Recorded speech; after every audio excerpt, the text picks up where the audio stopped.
本想挣客户2000块钱，但是呢，却赔了客户35000块钱。这是一个真实发生的故事。这个故事呢，就在这个翻善机上面。我想通过这个故事呢，给所有的粉丝朋友们讲述一下汽车维修行业的技术分类、技术协作以及一些不道德的经营行为，给我们的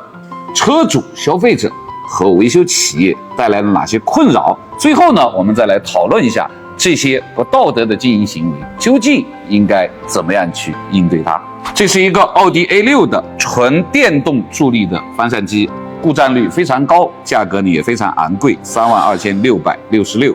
车主反映呢，它这个翻善机呢，在颠簸的时候和冷车的时候呢，有哗啦哗啦的轻微异响。那么对于这一类的翻善机来说，它有一个通病，就是它翻善机这里的这个轴承使用时间过长松旷以后而带来的异响。本来呢，想收客户2000块钱10拿9稳的收入，结果呢，接下来的事情呢，给大家一一的描述。这里呢，先给车主朋友们普及一个知识。很多车主朋友们脑袋里面是这么想的：我的车送到你这个修理店来修，从头到尾就应该你来帮我解决这个故障。那么为什么你要把我的零部件或者是把我的车呢送到其他修理厂去进行修理呢？很多的车主朋友们心里面就非常的不舒服。我想告诉大家，这是一个正常的现象，并且是一个法规和法律允许的现象。汽车维修行业呢，不是大家理解的 4S 店、修理厂、轮胎店，是不是其他的修理门店，不是那么简单。汽车维修行业除了面向大众服务的这些基础类别的修理厂和 4S 店以外呢，还有非常多的专业维修汽车上某一个零部件的专业门店，他们的占比很少，就是占了整个维修行业的大概1/1000，有的地方呢甚至是1/1000。这些具体的门店呢，比如说专门维修发动机的，专门维修自动变速箱的，专门维修空调的，专门进行机加工的，这些非常专项的维修门店。因为我们要开一个汽车修理厂或者 4S 店的话呢，它不可能所有的维修项目它都能维修，因为要具备这样的维修条件呀，它的设备、人才，包括场地的成本会变得非常高。如果这样搞的话，奔驰的 4S 店都不会挣钱。所以呢，分类就会分得非常细，只不过不同的技术工种之间进行协作、外包或者是外加工这么一种形式。所以朋友们，你首先要理解这个问题。好，回到故事的本身，车主的发动机异响交给我们，我们听着发动机异响的声音大概是来自于这个位置，那么也就是它里面的这个轴承松旷会造成这样常见的故障现象。那么作为我们维修企业来说呢，我们没有专门拆卸这个轴承的专用工具，我们拆不好的话就会把它拆坏。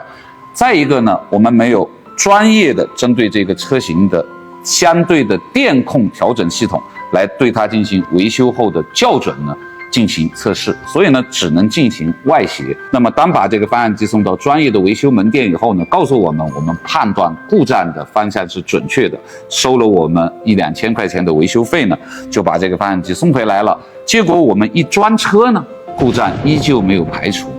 我们承认我们判断故障过于经验化，但是呢，翻案机既然没有问题，你把我这个轴承换了是什么意思？更倒霉的事情呢，是我们对翻案机进行再次拆卸检查的时候，他给我们所谓的从这个翻案机里面换出来的轴承和翻案机里面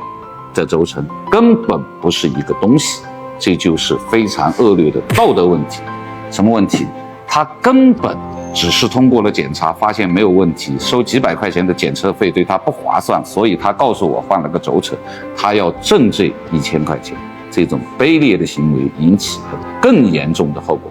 作为我们企业内部的要求，最低的要求呢，就要有职业道德。当我们在给客户解决这个问题的时候，首先我们没有解决，其次呢，在解决的过程当中呢，我们外协的单位出现了这种不正常的行为，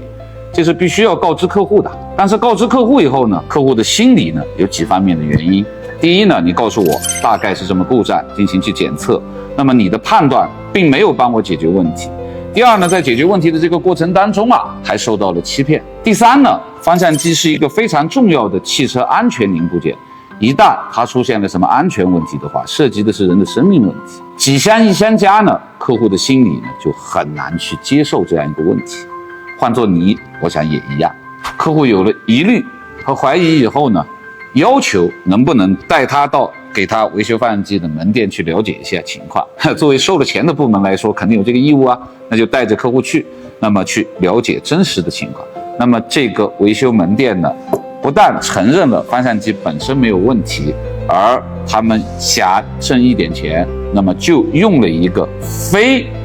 这个车原厂的轴承呢来替代，并且当着客户的面说得非常清楚，客户也不知道呀，是不是？修理厂也不一定知道呀，反正这个钱我就是要挣。这个时候呢，让客户更痛苦，他觉得整个行业都在骗他。我们得给客户解决问题啊，人家信任你来了，你要抚平人家内心的忧虑啊。客户说我现在没有办法去判断这个发电机的安全性，能不能到 4S 店买一个全新的给我？我觉得在生产经营过程当中，客户的信任和客户心理状态的平稳是核心。那么就搞吧，35000块钱买了一个全新的翻扇机，在 4S 店给客户更换了，想挣2000块钱的目的没有达到，形成了这样一个并不好的结果。故事呢讲完了，接下来呢给大家听几十秒的录音和看一个赔偿给客户的清单，来佐证这件事情的真实性。修理厂也是就是拿一个这个布去应付一下客户，他们也不会，他们也不懂嘛，主要是吧？那个轴承是没给他换的，然后当时是换了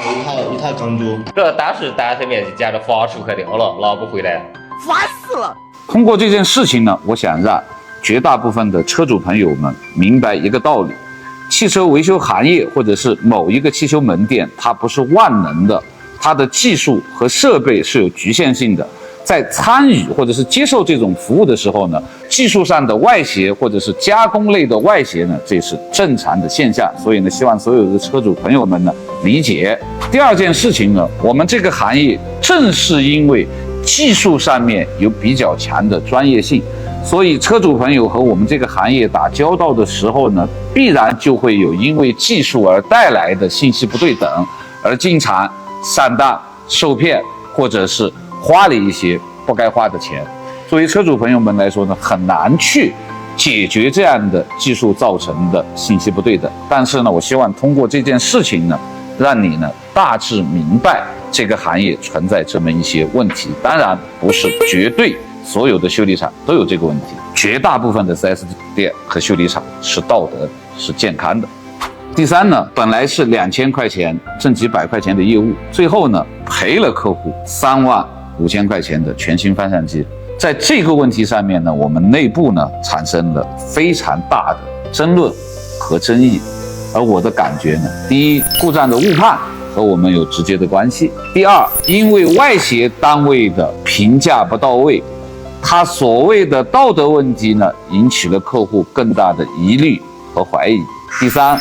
如果不解决客户的疑虑和怀疑的话呢，我们就会失去一个客户。今天失去一个，明天失去一个，可能最后我们会一个客户都没有。我是基于这样的理由去给客户做的这样的赔偿。看官朋友们，我们也可以讨论讨论，这样的赔偿是不是过于多了，或者是否合理。最后呢，中国有句老话，水至清则无鱼，说的是水太清呢，鱼躲藏不了，会容易被别人抓到，危险系数太高。把这句话运用到经营性的行业来说呢，我觉得轻就是利润薄，不轻就是利润厚。如果太过于轻呢，企业生存不下去；如果是不轻呢，企业呢就会有一个好的生存环境。这个不轻绝对不是因为信息或者是技术的不对等而刻意去编造的骗局或者是欺骗行为。